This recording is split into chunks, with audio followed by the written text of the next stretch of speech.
ครับสบายดีเด้อพ่อแม่พี่น้อง FC ฝั่งไทยฝั่งลาวและ FC ต่างประเทศเนาะยินดีต้อนรับเข้าสู่สองของติ้งคือเก่าทุกคนล่าสุดเนาะมีสายคาเขมรปากดีมาอีกคนแล้วทุกคนเนาะมาโซสเต็ปใหญ่อีกทุกคนเนาะเพิ่นว่าถ้าว่าคาเขมรหั่นน่ะเฮ็ดแท้เฮ็ดจริงหั่นน่ะเนาะยิงใส่เขื่อนเนาะเขื่อนหั่นเขื่อนไทยหั่นน่ะเนาะถ้าว่ายิงใส่เขื่อนหั่นน่ะเพราะว่าน้ำมันจะไหลอังลังลงเนาะท่วมประชาชนที่ว่าอาศัยอยู่ในประเทศไทยเนาะประชากรทั้งหมดเพิ่นว่าเรียบฟาดคาบบ่เหลือแม่นแต่คนเดียวทุกคนเนาะแต่เพิ่นว่าซั่นเด้ทางเขมรเพิ่นท่านมีความเมตตาเนาะถ้าหากว่าคนบ่ดีตุยไปก็บ่เสียดายแต่ว่าถ้าว่าคนดีๆหั่นเนาะเพิ่นก็บ่อยากให้ตุยซั่นเด้เพิ่นว่านั่นเนาะติ้งคิดว่าคนปากดีจะนี่อาจจะบ่อยู่หม้อชายแดนดอกเนาะถ้าหากว่าอยู่หม้อชายแดนหั่นน่ะก็ปากดีถึงขนาดนี้ก็เกี่ยมท่าเบิ่งเนาะ เกี่ยวท่าเบิงแต่เท่าที่สาวโลฮูด้วยกันเนาะเดี๋ยวนี้คาเขมรหั่นน่ะทหารเนาะมีหลายคนที่ว่านี่ตุยไปแล้วเนาะสติแตกเนาะเพราะว่ายานทางฝั่งไทยเนาะเพราะว่าทางฝั่งไทยอาวุธเพิ่นสั้นนำดีกว่าหั่นน่ะเนาะเว้าคือแบบว่าทหารไทยอันอยู่ในกำมือคนเขมรเนาะเดี๋ยวนี้คือแบบว่าบีบก็ตุยขายก็รอดหั่นน่ะเนาะเดี๋ยวเฮาไปติ้งมีคลิปเนาะเฮาไปฟังคลิปสายเขมรปากดีนำกันเลยสวัสดีครับชาวเสียมทุกคนนะครับผมวันนี้กูจะมีอะไรจะบอกพวกมึงอีกแล้วฟังนะครับไม่ต้องกดไลค์นะครับผมไม่ต้องกดไลค์คนไทยนะไอ้คนเสียมไม่ต้องกดไลค์นะคอมเมนต์ได้คอมเมนต์เลยเขียนอะไรก็ได้พูดมาเลยอยากพูดกับกูพูดมาเลยกูฝากให้ดูนะครับเนี่ยดูภาพเนี่ยลูกเดียวพวกมึงตายหมดแน่นอนแต่เขาไม่ทำคนกัมพูชาเขาไม่ทำนะครับพอกูไม่ทำเขาไม่ทำมึงรู้ไหมทำไมเขาไม่ทำเวลาเขาทำแล้วพวกมึงตายหมดเลยตายหมดไม่เหลือสักตัวเลยพวกมึงแต่ว่าไอ้คนไม่ดีตายไม่เป็นไรแต่คนดีๆเขาตายสงสารครับพวกพูดความจริงนะครับผมดูเลยดูให้ชัดเลยนี่เห็นไหมน้ำเยอะใช่ไหมลูกเดียวครับพวกมึงตายแน่นอนครับผมตายแน่นอนพูดความจริงนะครับผม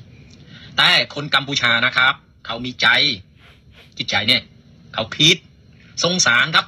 ไอ้นี่คนกัมพูชามีทุกคนเลยครับแต่คนไทยนะครับผมคนเสียมนี่ครับ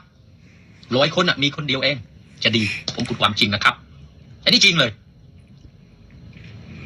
พวกมึงไม่มีสมองสมองพวกมึงมีแต่ขี้ใช่ไหมมันคิดไม่ออกเรื่องดีๆพวกมึงคิดไม่ออกเลยมันคิดแต่เรื่องไม่ดีโอ้พวกมึงเก่งมากเก่งที่สุดเลยเพราะอะไรเพราะสมองมึงนี่แหละมีแต่ขี้เรื่องดีๆไม่คิดแล้วไม่ทันเอาคือแต่ว่าเนาะทางฝั่งไทยนี่ บ่เหียนเนาะ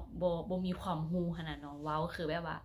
เขมรหันอยู่สูงอยู่เหนือกว่าเนาะทางฝั่งไทยหันนะแต่เท่าที่ติ้งรู้เนาะกองทัพหรือว่าทหารไทยนะทุกคนเนาะทั้งอาวุธทั้งอีหยังรวมกันหั่นเลยแบบว่าทันสมัยเนาะแบบว่ามันจะอยู่อันดับที่14ของโลกเนาะแต่ว่าเขมรนี่ติ้งเดาๆน่าจะอยู่100ปลายหรือว่า50ปลายก็บ่รู้เนาะขยับขึ้นมานึงนี่แหละเนาะตอนนั้นก็อาจจะอยู่100ปลายหั่นแหละเนาะอันดับเนาะ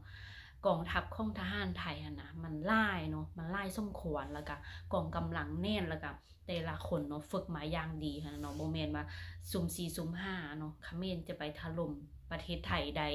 ง่ายๆคือ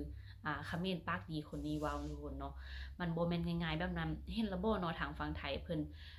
จัดการให้นะเนาะบ่ว่าเป็นตึกบ่ว่าเป็นอาคารบ่ว่าเป็นสะพานอีหยังหมุนยับเยินหมดเลยเนาะขนาดบ่ได้ใช้อาวุธที่ว่ามันหายแรงเนาะบ่ได้ว่าจะใช้อาวุธที่ทันสมัยได้ขนาด F16 เท่านั้นหั่นน่ะเนาะกว่าถ้าว่าจบสงครามอะนะถ้าว่าจบเจรจากันทางได้ดีหั่นน่ะเนาะเพราะว่าเดี๋ยวนี้เท่าที่ติ้งฮู้แม่นทางฝั่งไทยเนาะบ่ยอมรับข้อเสนอหรือว่าบ่ยอมเจรจาเนาะมีแต่ต่อสู้กันไปจนเท้าเขมรยอมจำนนเลยแต่ว่ามีหลายคนเนาะทหารที่ออกมาหั่นน่ะยอมแพ้เนาะบ่อยากสู้ต่อเพราะว่าสู้ไปก็มีแต่ตุยหั่นน่ะเท่าที่ติ้งเบิ่งเนาะทหารทางฝั่งเขมรหั่นน่ะทุกคนเนาะหน้าตาคนใดนะจืดชืดหมดเลยทุกคนจักบ่ได้นอนก็บ่ฮู้เนาะบ่ได้นอนเบิ่งคืออีบ่ได้กินอาหารเนาะบ่ได้ทานอาหารครบ3คาบหั่นน่ะเนาะอาจจะได้กินบางมื้ออดมื้อประมาณนั้นหั่นแหละเนาะบ่สู้เนาะก็เป็นคำสั่งของนายหั่นน่ะเนาะจำเป็นก็มีหลายคนออกมายังฮ้องเนาะว่าครอบครัวของตัวเองน่ะไปเป็นทหารเนาะอยู่ชายแดนน่ะไปก็ตุยละลายซื่อๆเนาะบ่แบบว่านายกวุ้นเส้นหั่นแหละเนาะบ่ได้ช่วยเหลือบ่ได้อีหยังเลยหั่นน่ะเนาะคนแตกต่างจากฝั่งไทยได้เนาะถึงว่าเพิ่นหั่นจะเสียชีวิตเพื่อประเทศชาติแต่ว่าเพิ่นก็เสียแบบด้วยความสง่างามแล้วก็กับ ทางฝั่งไทยเนาะไปต้อนรับเอาศพหั่นน่ะเนาะเอาร่างหั่นน่ะเนาะกลับมาบ้านแบบว่าสมเกียรติสมศักดิ์ศรีหั่นน่ะทุกคนเนาะแต่ว่าทางเขมรนี่โอ้ยพี่น้องเป็นกองเลยเนาะอีกูอีกายังมาซับมาตอดกินซื่อๆเนาะบ่ได้แบบว่าไปเฮ็ดพิธีคืออยู่บ้านเฮาอันแหละเนาะทุกคนเนาะเป็นแนวใดเนาะ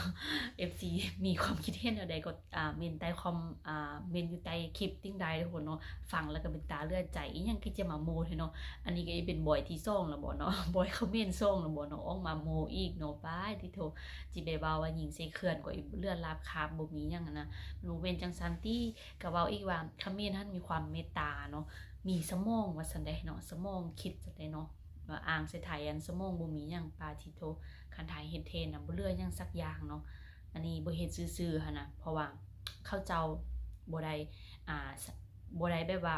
เป็นคนลบกัดคือเขมรนั่นเองเนาะทุกคนเนาะซึ่งคลิปนี้ก็ติ้งขอตัวลาไปก่อนทุกคนเอาไว้พบกันในคลิปหน้าเด้อเนาะก็สบายดี